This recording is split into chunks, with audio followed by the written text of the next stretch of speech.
Welcome once again to Lehto's Law. Here's Steve Lehto. A few people, including Bill, sent me a note and said, Steve, check out the story from Ohio where they've just banned police ticket quotas. And I've talked about this idea before, and of course we're talking about whether or not police officers are told you must write so many tickets per shift or per day or per week or per month, or you get in trouble.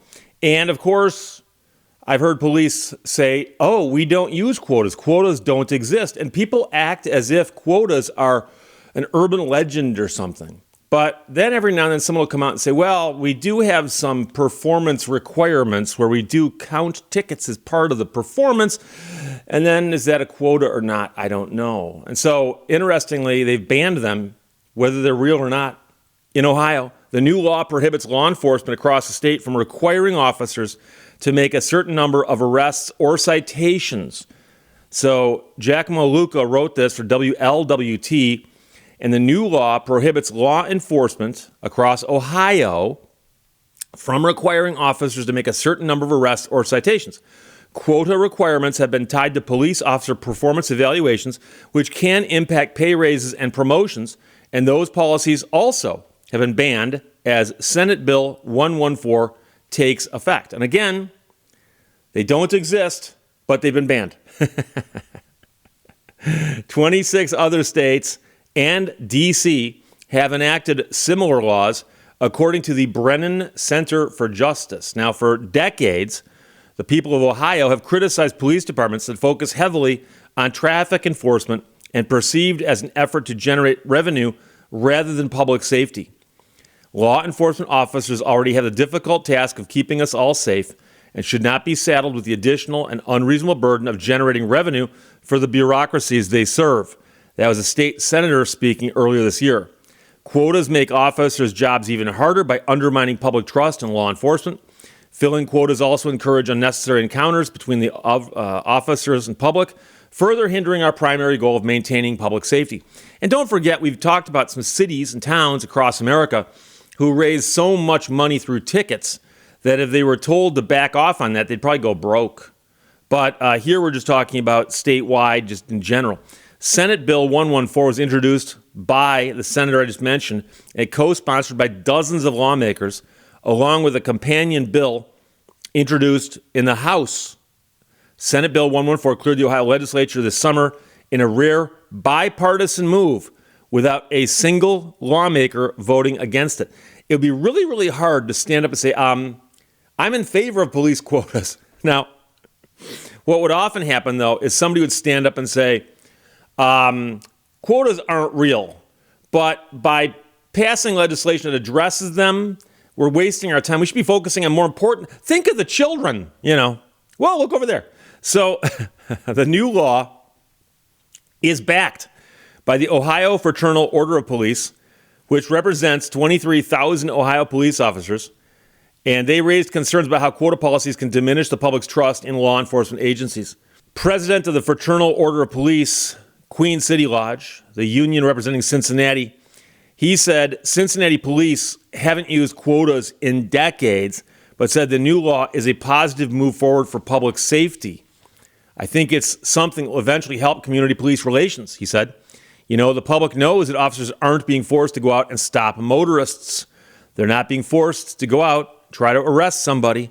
It's something that will be helpful.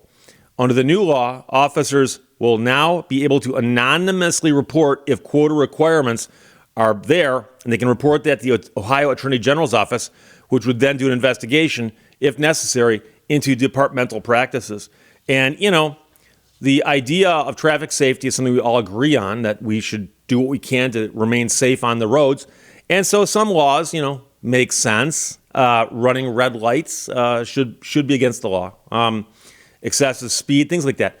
But we've all heard those stories about people who got those nitpicky tickets. And I've mentioned the story before. I actually once got a ticket for doing 3 over. That was not a bargain at the side of the road. It was literally a police officer pulled me over and said, do you know why I pulled you over? And telling the truth, I said, no, I have no idea. I didn't. He goes, you were doing 48 back there. I thought the speed limit was 45. So I thought to myself, really? I said, oh, okay. And he goes, speed limit 45. I said, so I was doing 3 over? He said, yes. I said, okay. And he goes, hang on, license, registration, all that stuff.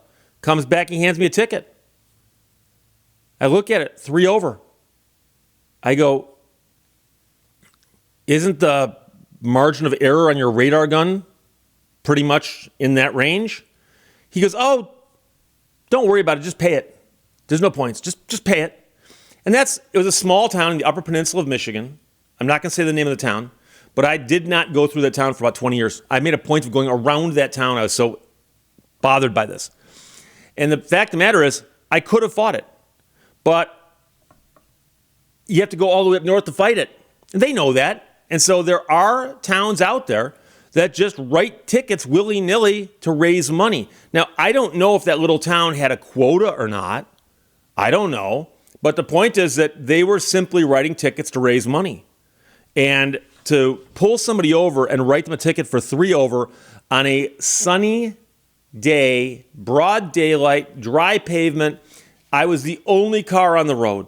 The only car on the road. You were doing 3 over, son. Slow down.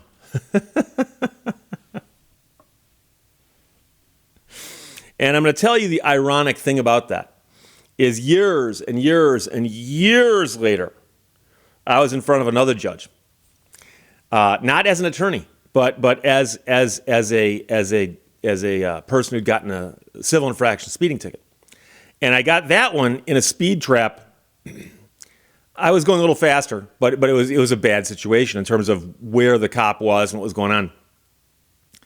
And in a rare moment of, I was representing myself, I actually went in front of the judge and said, I'm Steve Lehto. I'm an attorney, Your Honor. And I, explained that, and I said, but I'm here representing myself because I got this ticket in your town. And I didn't want to drag one of my friends and have him go through this, so I'm here.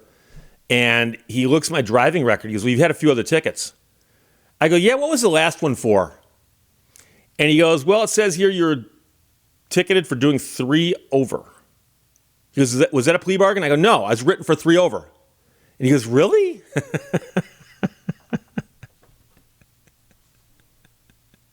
He goes, I'll give you a break on this one to make up for that one. So it all worked out in the end. It came out in the wash, as they say. I'm not sure that's the same saying. But the point is that when they write tickets that are so nitpicky that you're like, this is just about raising revenue, it ticks everyone off. And it makes you think, okay, that's not law enforcement, that's revenue generation. That's what that is. And we don't hire the police, pay their salaries, and buy them fancy cars just so they can generate revenue for us. They're supposed to be out there protecting and serving. And so I'm glad this got passed. Like they said, a lot of states have passed similar laws, about half maybe across the country, but it'd be nice if they were everywhere. Ohio bans police ticket quotas. Bill and everybody else, thanks for sending it from WLWT. Jack Maluco wrote that. Questions or comments, put them below. Let's talk to you later. Bye-bye. Thank you for watching Lehto's Law. The trouble with learning from experience is that you never graduate.